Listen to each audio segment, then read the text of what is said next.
เฮือนงามแท้ฮะว่าเฮือนงามแท้งามบ่โดยอ๋อ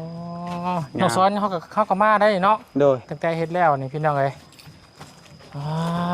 คักมาช่วงสร้างมันพักฉันได้นี่พี่น้องเอ้ย กินข้าวเดียวแล้วก็เมื่อกินข้าวกันนั่นเป็นดองกันบ่ไปมันก็บ่คือบ่ ข้าวก็ได้เกี่ยวข้าวเมื่อตอนเกี่ยวข้าวยังว่าได้ข้าวมากินเลยเด้น้องซ้อนคือกันเนาะบ่ค่อยสิไปค่อยสิเมื่อนำ เมื่อเกี่ยวข้าว เมื่อไทยนา มาทางหน้าบ่เออ เมื่อบ่ยันน้องคนค้าเวียกแน่พี่น้องเนาะถ้าว่ามีคนงานมาเติมกับประมาณ 2-3 มื้อก็แล้ว โดยได้ดำนั่น บุรีดำหน้าแล้วเพียนดำนา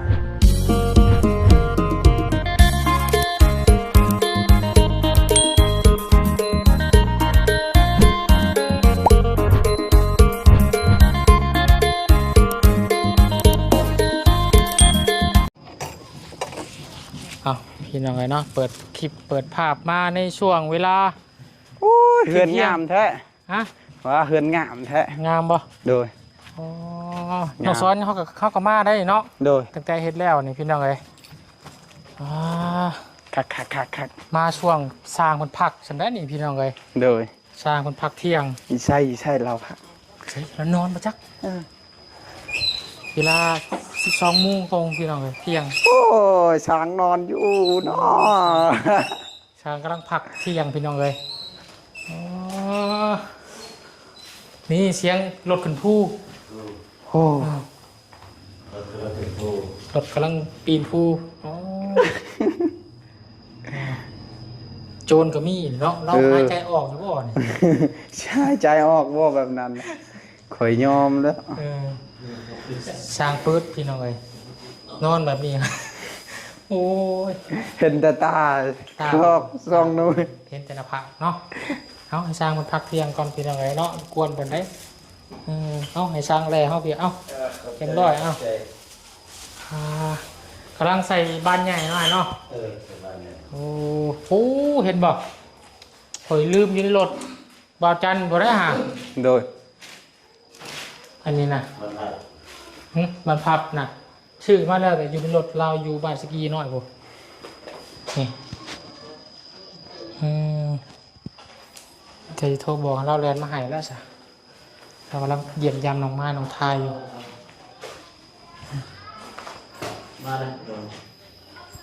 ยัง ไปดอง ไปดอง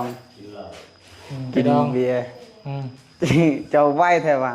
โอ้โหบวายบ่ฮะ เป็นยังคือบ่กินเบียร์ แซ่บเดียว เคยกินข้าวเดียวแล้วก็เมื่อกินข้าวกันนั่นเป็นดองกันบ่ไปมันก็บ่คือบ่ ใช้ลงสีก่อนเนาะสีสแลกงามบ่น้องสอน งาม งามเนาะ โดยโอ้ยงามหมดสำนีงามแล้ว จะมีแล้วเฮือนเนาะ โดยงาม สีชมพู สีชมพูงามแท้งามว่า จามเพิ่นกำลังติดข้างในเนาะมื้อนี้คือสิแล้วเนาะเนาะติดบานประตูแล้วมื้ออื่นเริ่มกะโลเนาะ แล้วแปลว่าเก็บซีอันนี้มันแล้ววัดทางติดกิโลแล้วเลย เก็บสีก่อนเนาะ ซีวงซี อ๋อเก็บตามสีวงสีหยังนั่นแล้วเนาะ ตัดเลย ไปงานเอาสีแล้วเบิดก่อนเนาะ ซี จังงานกะโลน้ำหลังปิกจ็อบกะโลเนาะ นั่นแหละ อ่า เอาโบติดกิโลแล้วไปตาซีไปซื้อกิโลอีกแต่ละไม้อีก งานแหละก็เป็นตามขั้นตอนไป ครับ ซื้อบ้านพับมาบ่ครบพี่น้องน้องลืมบ่บุญลืมบ้านตัวไหนคิดใส่แต่บ้านตัวนอกบ้านใหญ่ นาบ้านใหญ่ก็ นอนบ่หลับ นี่เข้าใจเงิน อืม เกือบแวะอัน นอนนั้นมายังบ่รับเพราะ เดี๋ยว ว่าเพิ่นยังบ่ได้ขึ้นเด้ ตายมันเงินนอนอยู่นี่ก็นั่นเด้อคุยกับกู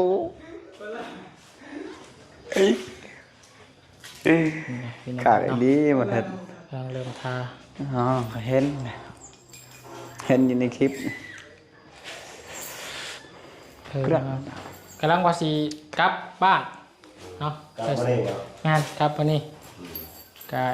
เมื่อหาไทยหน้าก่อนประมาณ2-3-4 มื้อพอแล้วดีแต่ขึ้นมาขึ้นสิแล้วอยู่เนาะบ่แล้วก็น้อยหนึงเนาะ ดีมาอัปเดตให้ปาลุงคนเบิ่งอีกเทื่อนึงเลยหากดเงินกดคำมาให้เลย 50 ล้านพี่น้องเนาะเรือนหลังนี่คาสร้างเนาะแล้วก็แต่งเสาทั้งหน้าตั้งหากเนาะเพราะว่าตอนลมกับสร้างกันบ่มีแต่งเสาเด้พี่น้องเนาะแต่งเสาตื่มเนาะบุญก็แต่งเสาตื่มเสาละ500 บาทเนาะอันนี้เป็นสาบแล้วยังแต่งอีกอยู่แต่งบัวใส่อันนี้ก็เทคานเทิงเนาะทับนี่เด้ติดติ่ง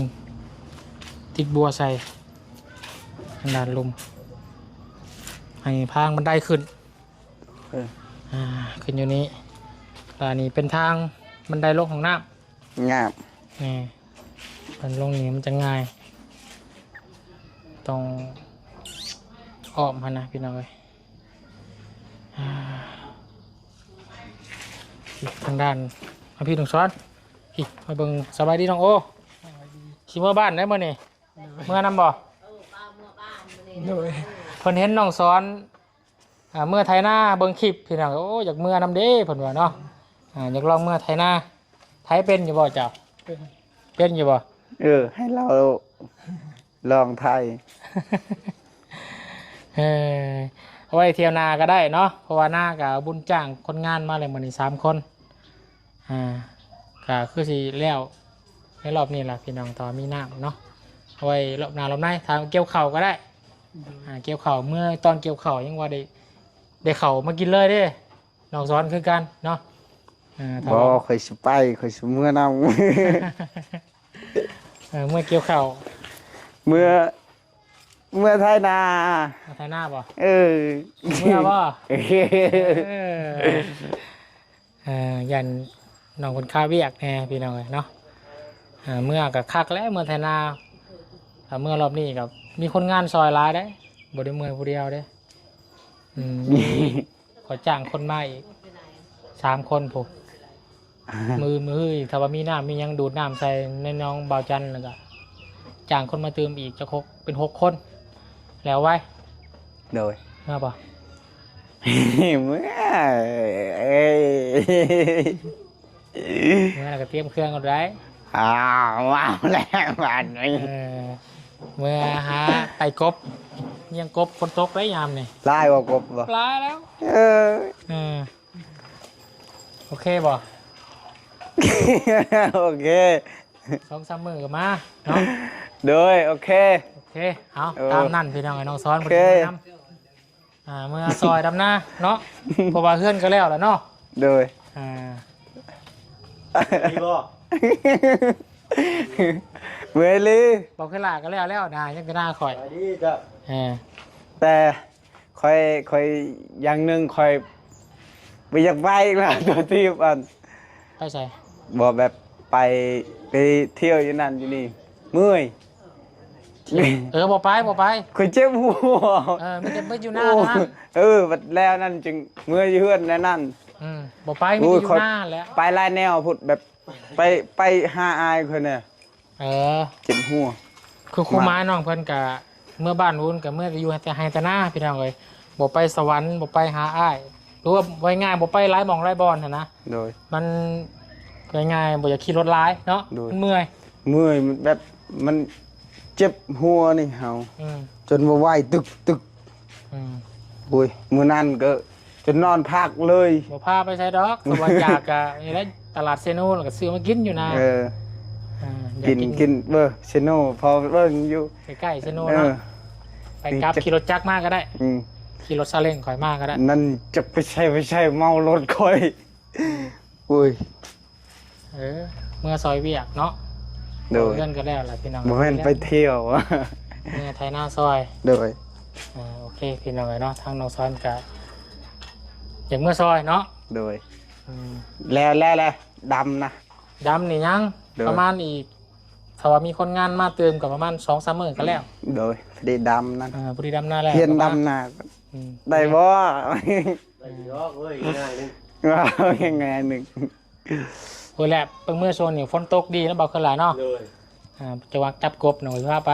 เอ้ยจับกบนั่น ไม่ต้องไปใกล้อะไรน้องซาบเอาจันกับนี่ละกบมีชมมีชมพี เลย อ่า พอดีกินมัดปลาไม่น้อง ยิงมัด เออโอ้ยเนาะเอาเดี๋ยวคอยจังว่ากันเนาะเมื่อเตรียมเครื่องเตรียมของแล้วจากนี้ก่อนเบิ่งเยี่ยมยามทั้งน้องนางน้อยก่อนเนาะเห็นจังเมื่อนำกันพี่น้องเลยนี่4 กิโลคักแล้วน้องสอนเนาะ โดยงาม บูฮูบาสิเพียงสิพอหรือบ่พี่น้องเอ้ยแต่ว่าให้ทางเพิ่นบ่รบคุณหารล่ะคือสิพออยู่อ้าวดีแล้วสาเนาะได้1 คนเมื่อเพิ่มไทยหน้าซอยเลยสิแล้วไว้อยู่ซะ อืม น้องสอนเพิ่นสิมานำสิมาดำนา โดย เมื่อหาประสบการณ์ใหม่เมื่อดำนาซอยแล้วสาพี่น้องเอ้ยเนาะเฮือนกันแล้วแหละ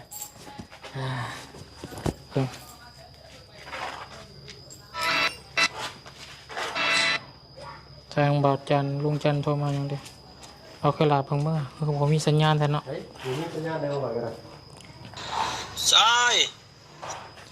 พี่เด้อแลนอานาเอามาให้แน่บ้านพับอยู่กับบ้านรถเจ้าน่ะอยู่เฮือนน้องนั่งน้อยเด้อทางน้องซ้อนเพิ่นก็อยู่นี่คือกันทายน้องเพิ่นแล้วอยู่นี่เยี่ยมยามน้องเพิ่นอยู่แล้วอยู่นี่ก่อนแล้วก็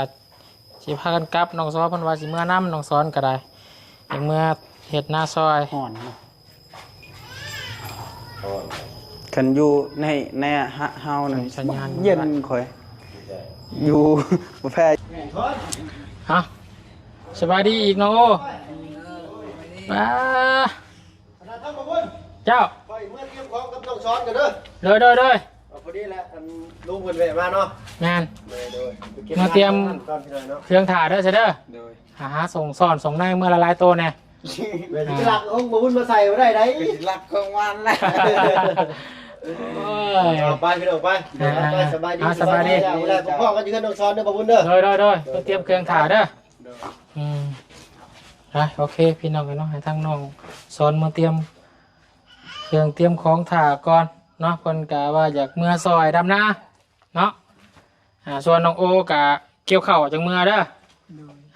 ถ้าว่าบุญพูดแหละพี่น้องเนาะมีเงินมีคำมีรถมีร่างพูดแหละสิพาเมื่อเนาะกับน้องนั่งน้อยเนาะหากจังอะไรจังยำได้เสด็จรถเนาะยังบ่ฮู้ถ้าบาทมีรถไปเมื่อเด้อบ่มีก็บ่ได้เมื่อเห็นบ่ เพราะว่าสิพาจะเมื่อกับมันรถคันเดียวพี่น้องเลยเนาะมันก็ลำบากแน่เนาะเพื่อหันไปนี่เคยเนาะดำนาเนาะดำมาจากปีอะไรดำนาเนี่ยเคยดำอยู่ใช่ รับจ้างหมูบะเมนา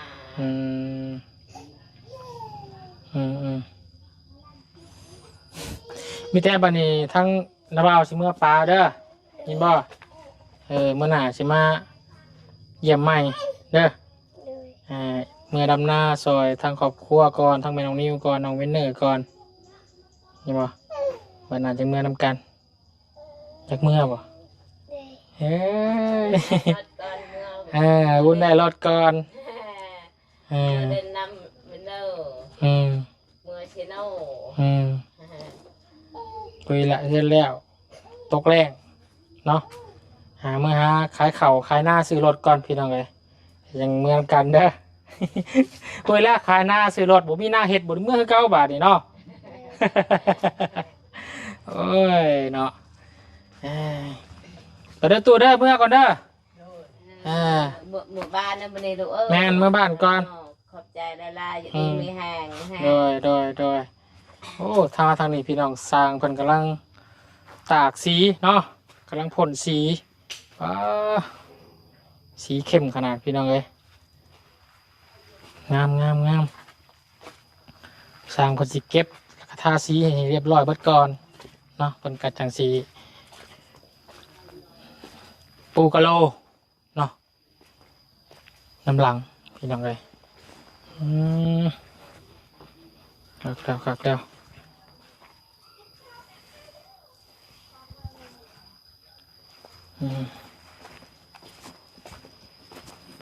โอ้แตงบัวทางด้านนี่นะเนาะแตงบัวแอลใส่บัวแอลใส่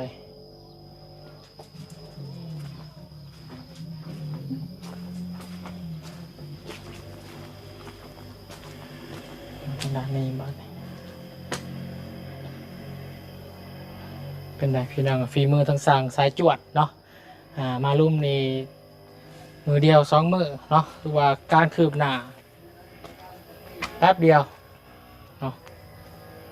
เดี๋ยวรุ่นน้ำเบิ่งเวียกงานต่อไปเนาะเพื่อนหลังใหม่หรือว่าเคสใหม่ทางน้องทายน้องไม้สิได้สร้างสุดนี่หรือบอหรือว่าจังใดเดี๋ยวติดตามเบิ่งน้ำกันพี่น้องเลยเนาะทางสร้างคนสีได้ดำเนินการร่วมงานนำกันอีกหรือบอเนาะขาสร้างเอาเสียออกมาต่อใดเดี๋ยวจังรุ่นเบิ่งนำกันอีกตัวหนึ่งเนาะคนกัดเสด็จไทยเลยบอกทางFCตืมเนาะ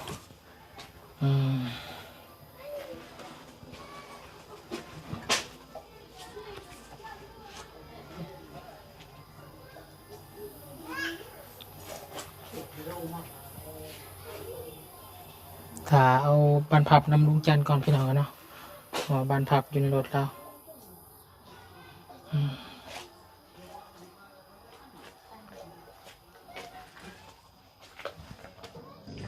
ล้างหน่อยปะ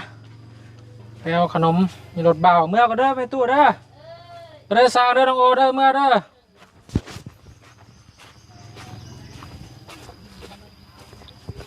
วางหน่อยไว้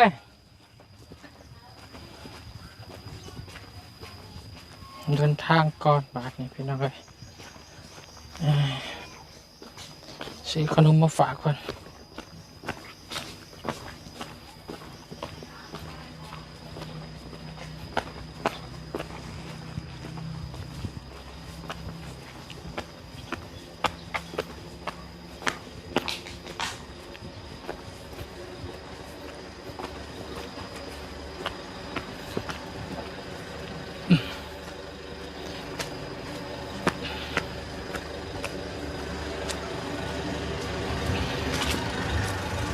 ซื้อบ้านพับมาตื่น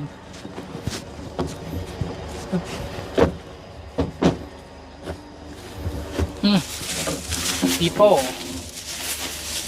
แล้วก็ขนมเลยพาได้ยังมีอีกเด้ออันนี้ฝากไปให้สร้างนะฝากไปให้สร้างเด้อนี่เด้อแล้วก็บ้านพับแล้วมึงเด้อน้องละอันนี้ละพาเด้อ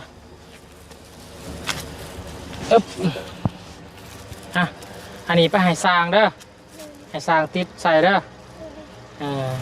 ไปนะบาเมื่อก่อนเด้อบาเด้อพอดีไม่แห้งเนาะ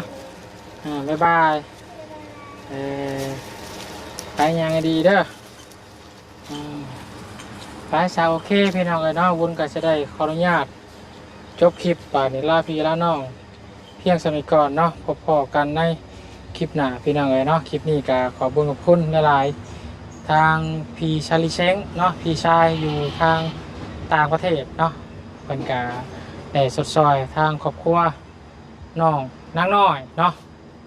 เฮ็ดเทือนให้เป็นลังเลยพี่น้องเลยเนาะแล้วก็เรื่องเขาเรื่องน้ำในอยู่ในกินเนาะครบหมดเลยพี่น้องเลยเนาะขอให้อายเด้อเนาะได้บุญได้กุศลหลายๆเนาะ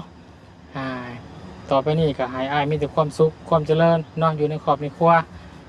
ให้มีแต่ความสุขความเจริญเบิดในครอบในครัวเด้อเดินทางไปไสมาไสให้ตลอดปลอดภัยให้มีแต่สิ่งดีๆเข้ามาในชีวิตของพี่เด้อเนาะเอาสาเนาะสำหรับคลิปนี้บุญก็จะได้ลาก่อนพบกันในคลิปหน้าพี่น้องคลิปนี้สบายดีกันเบิดสุขุสุขคนเนาะจงอยู่ดีมีแห้งเบิดสุขุสุขคนเนาะขอบใจท ทาง FC น้องนางน้อยเนาะป้าลุงบ่ทุกท่านที่ให้มาเป็นกำลังใจน้องนางน้อยโดยมาตลอดเนาะจังไดก็ให้อยู่ดีมีแห้งเด้อเบิดสุขสุขคนเนาะสุขกายสบายใจปรารถนาสิ่งใดก็ขอให้ได้สิ่งนั้นเด้อเนาะเอาสำหรับคลิปนี้ลาก่อนพี่น้องสบายดีกันเบิดสุขสุขคนเด้ออยู่ดีมีแห้งไปพี่น้องเอ้ย